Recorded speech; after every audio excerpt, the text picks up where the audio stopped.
in a corporate boardroom, the contract for $1 billion deal glowing on the projector, when my phone buzzed. The hospital's number. My chest tightened. I answered in a whisper, expecting something small, something manageable.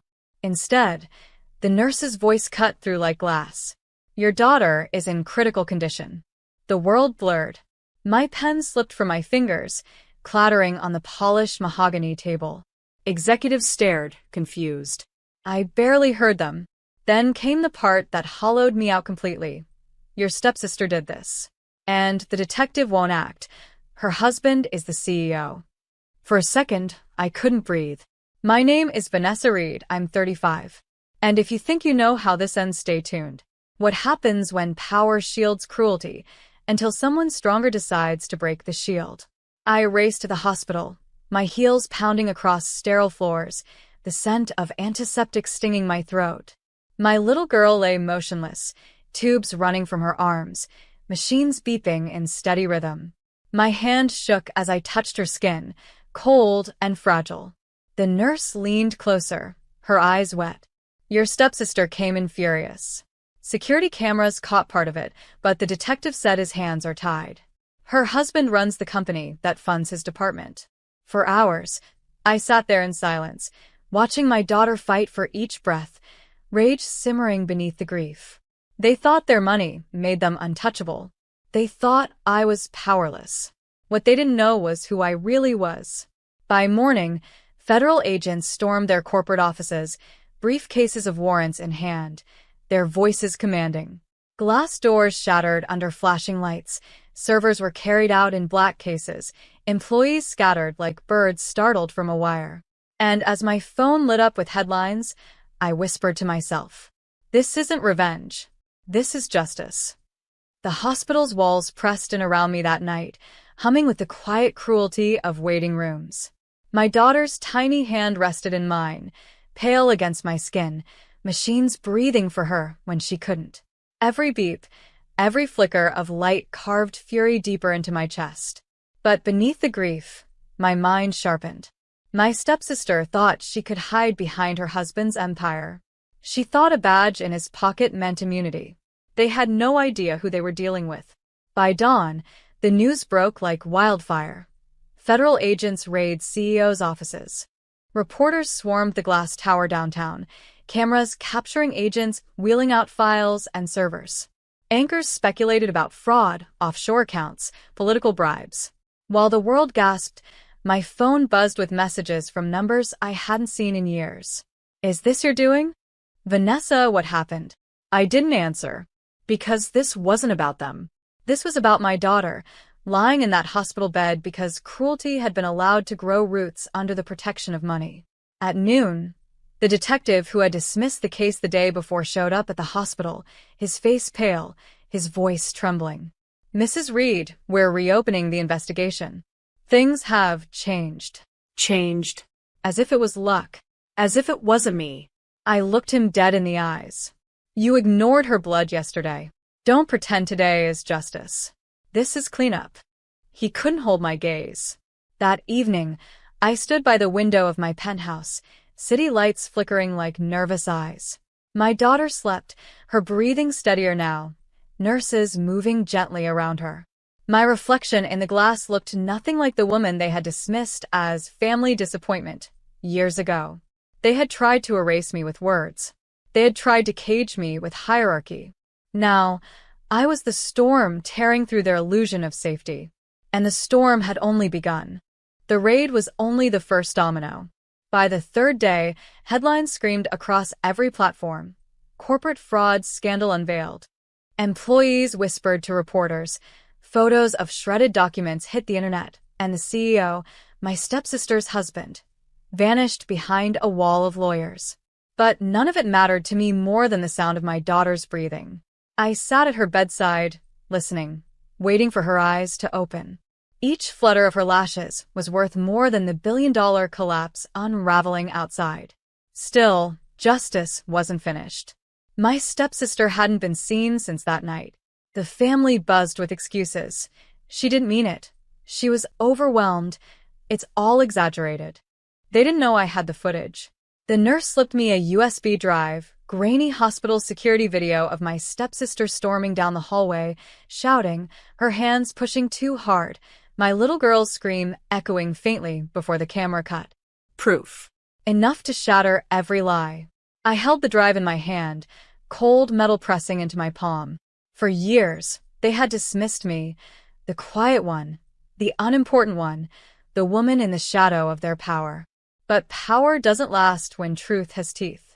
And this truth was hungry. The detective called again, his voice almost pleading. Mrs. Reed, if you'd like to provide evidence, we can guarantee prosecution. I thought of his smirk 2 nights ago when he'd said, my hands are tied.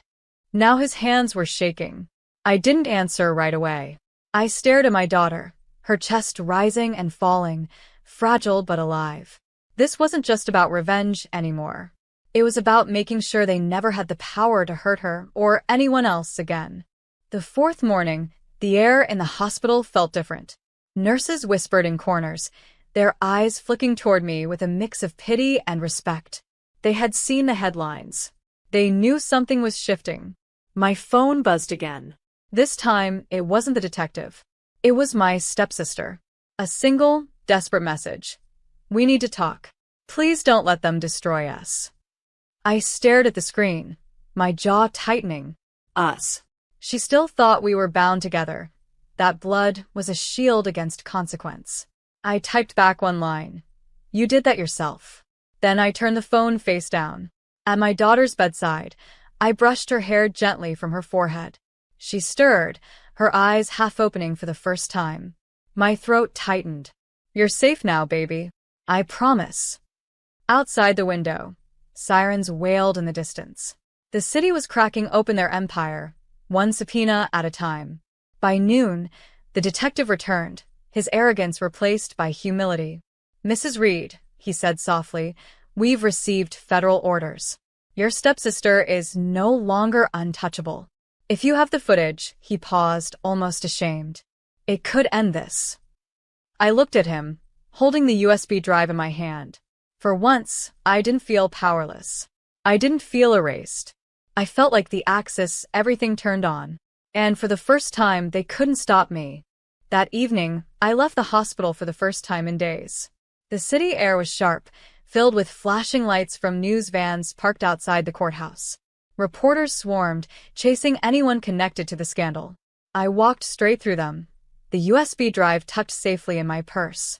For years, I had been silent in family gatherings, ignored in boardrooms, dismissed as the less important Reed. Tonight, every camera lens turned toward me. Ms. Reed, do you have evidence? Are the rumors true? Did the CEO's wife attack your daughter? Their questions collided like thunder, but I didn't flinch. My heels clicked across the pavement with a rhythm of certainty. I wasn't here to perform. I was here to deliver. Inside the federal building, an agent met me at the door. We've been expecting you. His voice was calm, professional, but I caught the flicker of relief in his eyes. They had been chasing whispers. I was carrying proof. I placed the USB on the table, the small device heavier than any gold. This, I said, is the truth they tried to bury. He nodded, sliding it across to a technician. Within minutes, the footage lit up the monitor. Gasps filled the room. The shove, the scream, the fall. The undeniable moment my daughter's life had been jeopardized by someone who thought wealth was immunity. The agent looked at me, his voice steady. This is enough. I exhaled slowly, the weight in my chest easing for the first time. For years, they thought my silence was weakness. Tonight, it became the weapon that would undo them. The footage spread like wildfire. By the next morning, every major network replayed it on loop. My stepsister storming down the hospital corridor, my daughter's small frame colliding with the floor. The headlines were merciless. CEO's wife under federal investigation. My phone buzzed nonstop. Lawyers, reporters, distant relatives. Everyone wanted a piece of the story. I ignored them all. Instead, I sat at my daughter's bedside, holding her hand as she stirred awake again. Her eyes fluttered, her lips forming a weak smile. Mom, I swallowed hard, blinking back tears. I'm right here, baby. Always. For the first time since that call in the boardroom, I felt like I could breathe. Meanwhile, the family scrambled. Dad left a voicemail dripping with desperation. Vanessa, you can't let them arrest your sister. Think of the family name. The family name. That name had been used to silence me, to chain me, to keep me in line. Now it was nothing but a badge of shame. That evening, federal agents swarmed their estate. Neighbors filmed as my stepsister was escorted into a black car, her once perfect hair disheveled, her face pale. The CEO, her husband, stood helpless, drowning under the weight of financial crimes that no amount of influence could erase. I watched it all unfold from the hospital room, the news playing muted on the small television in the corner. My daughter squeezed my hand, her voice faint but clear. Are we safe now? I kissed her forehead. Yes, sweetheart. We're safe. Because justice had finally broken through walls that money built. And for the first time, the empire that mocked me was crumbling at my feet. The world moved quickly once the footage aired. Indictments followed within days. The CEO's face plastered every news outlet, headlines circling fraud, bribery, obstruction of justice. My stepsister's name, once spoken with pride at charity galas, now hissed through the press like poison. But for me, time slowed. My daughter's recovery became my world. Every day she grew stronger, sitting up, eating small bites, whispering questions about when we'd go home. I answered gently, holding her hand as though it tethered me to the earth. Still, messages slipped through the cracks. Cousins begged me to show mercy. An uncle emailed, urging me to think of the family's legacy. Even my father tried again. Vanessa, this could ruin us for good. Drop it while you can. Drop it. As if justice were a game of cards I could fold out of pity. I looked at my reflection in the hospital's window one night. Tired eyes, but steady. Stronger than the girl they used to overlook at holidays. Stronger than the woman dismissed in business meetings. Stronger than the daughter they labeled a disappointment. I whispered to myself, "You wanted me invisible, but now you can't escape the sight of me." And it was true. Reporters stopped asking about them and started asking about me. Who was Vanessa Reed? How did she stand so firm against a corporate empire? What did it mean to lead a billion-dollar deal one day and bring down corruption the next? The irony was sharp.